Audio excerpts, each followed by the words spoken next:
What happened with the Giants deliberation to chat with Joe Judge on a Monday and then decide on Tuesday, yeah, we're done? What happened there? Yeah, it was interesting because, I feel like they probably knew on Monday. From what I understand, those conversations weren't like, tell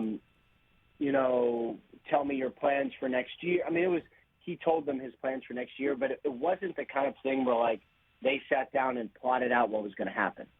Like, they talked about various other topics, but it didn't sound like they spent a ton of time on, like, the actual plans for next year. That, to me, means they probably knew. And, I think he left his team and his coaches and his players with plans for the offseason. But I talked to a couple of players yesterday, and they felt like something was up because the meetings were still going on. And, like, the more you wait, the more it makes you think that something may happen. For me, it's interesting. Like, I've known Joe Judge for, more than 10 years. I've known him since he was a 20-year-old special teamer at Mississippi State. He is a very good football coach, and he got his team to play extremely hard and to believe in him, and I think what the players said was real. The results weren't good enough. And there's a lot of reasons why. An offensive coordinator that he really didn't want. The general manager he certainly didn't want. A third-string quarterback. But at the end, nobody cared about any of that. It was just were the results good enough or not, and they clearly were not. Well, I'll just say, too, Ian, it's just weird comments like players from outside the organization are still trying to come back in. That's how good the culture is, despite what we're seeing. Calling Washington clown show also. Yep. The pointing out when the Patriots made the Super Bowl in the year where they beat the Rams, they all thought they were getting fired midseason. All you got to do look at the team was 7-2 midseason, and it's just like all the Patriots writers were like, that's a lie. Like that is just not true. And then the surrender formation. That doesn't sound like the person you just described. You know what I'm saying, Ian? Yeah, and you're right. And so a couple things. First of all, like I have no doubt that Belichick put the fear of God in those assistants, during that year that he's talking about.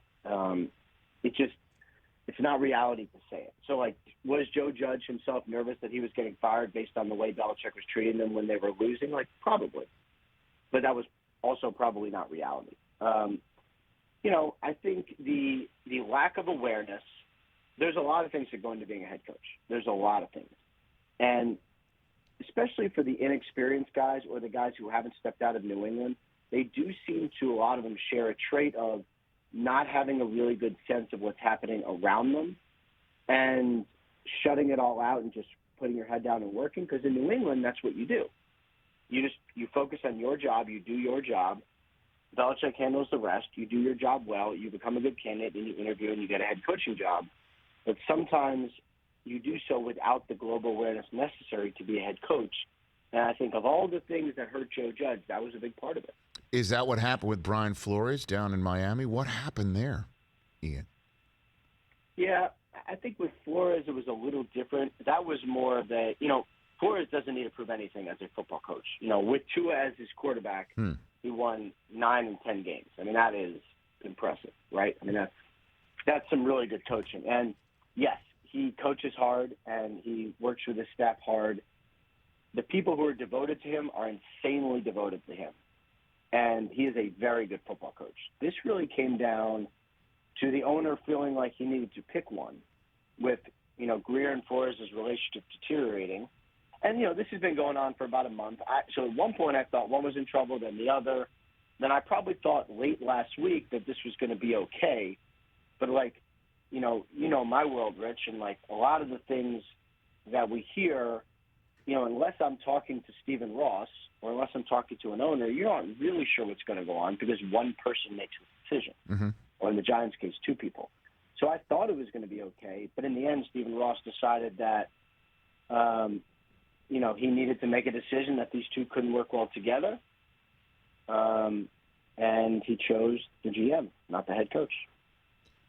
Oh, man. Why? What happened there? What did happen? Do you know? Yeah. You look at the ways that it broke down. I mean, obviously there was the failed Deshaun Watson trade. And I believe everybody was on the same page with that. Everyone in the building was on the same page. You do.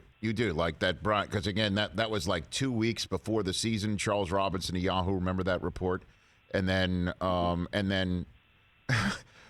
getting permission to talk to him. I was at Travers watching the horses, and I was like, can I please just enjoy it?